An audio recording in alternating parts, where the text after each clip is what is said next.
सातारा जिल्हा परिषद अध्यक्ष व उपाध्यक्ष निवडणुकीत घडलेल्या घटनांनी केवळ स्थानिक राजकारण ढवळून निघाले नाही, तर संपूर्ण राज्याच्या लोकशाही व्यवस्थेवर प्रश्नचिन्ह उभे केले आहे.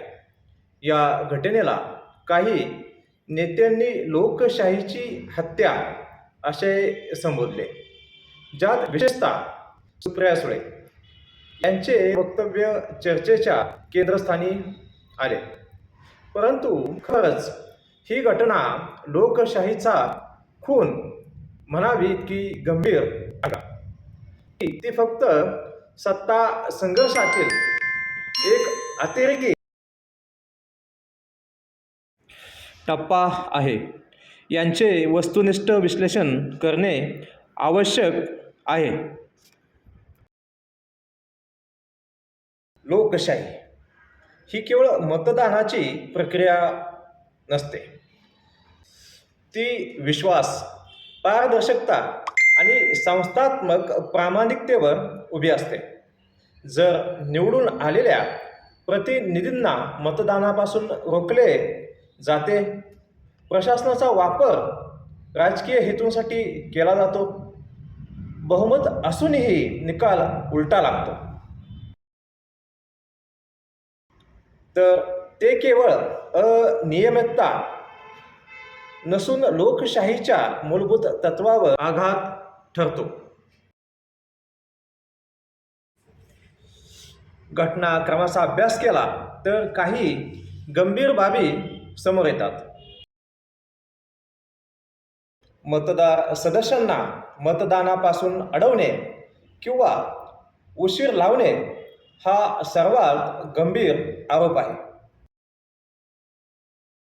जिल्हाधिकारी आणि पोलीस यंत्रणा ही निवडणूक प्रक्रियेची तटस्थ रक्षक असते, परंतु जर त्यांच्यावरच पक्षपातीपणाचे आरोप झाले तर संपूर्ण प्रणाली संशयास्पद ठरते. महायुतीतील घटक पक्षामध्येच अंतर्गत विसंवाद उघड झाला.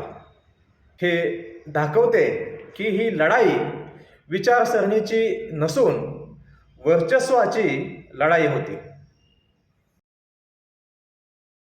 हा अत्यंत गंभीर शब्द आहे. तो वापरण्याआधी काही निकष पाहणे गरजेचे आहे. स्वतंत्र मतदानाच्या निकषावरती साताऱ्यातील परिस्थिती संशयित. प्रशासनाची तटस्थता या निकषावर साताऱ्यातील परिस्थितीवर प्रश्नचिन्ह. निकालावर विश्वास या निकषावर साताऱ्यातील परिस्थिती ढासळले. जनतेचा सहभाग या निकषावर साताऱ्यातील परिस्थिती ही अप्रत्यक्ष. या सर्व गोष्टींचा विचार केला तर ही घटना लोकशाही प्रक्रियेचे गंभीर अपहरण आहे असे म्हणणे अधिक अचूक ठरेल. लोकशाहीचा खून हा शब्द भावनिक दृष्ट्या प्रभावी असला तरी विश्लेषणात्मक दृष्ट्या तो अंतिम निष्कर्ष नाही. पण त्याकडे झुकणारी परिस्थिती नक्कीच आहे. या प्रश्नाचे उत्तर बहुपदरी आहे. सत्ता टिकवण्यासाठी कोणत्याही स्तरावर जाण्याची मानसिकता वाढत आहे. जिल्हाधिकारी आणि पोलीस यंत्रणेवर सर्वात मोठी जबाबदारी येते. त्यांनी जर धृतराष्ट्रासारखी भूमिका घेतली तर परिणाम महाभारतासारखेच विनाशकारी होतात. पक्षातील अंतर्गत शिस्त आणि नैतिकता ही पूर्णपणे कोलमडलेली दिसते. ही घटना केवळ एक टेस्ट केस आहे. आज जिल्हा परिषद, उद्या विधानसभा, परवा संसद. जर अशा पद्धती सामान्य झाल्या तर लोकशाही फक्त कागदोपत्री राहण्याचा धोका निर्माण होतो. लोकशाही मतदानावर नाही तर विश्वासावर चालते. जर मतदाराला वाटू लागले की आपण दिलेला मताचा हक्क दुसराच कोणीतरी नियंत्रित करतो, तर ही स्थिती लोकशाहीसाठी सर्वात मोठा धोका आहे. या प्रकरणातून काही ठोस उपाय आवश्यक आहेत.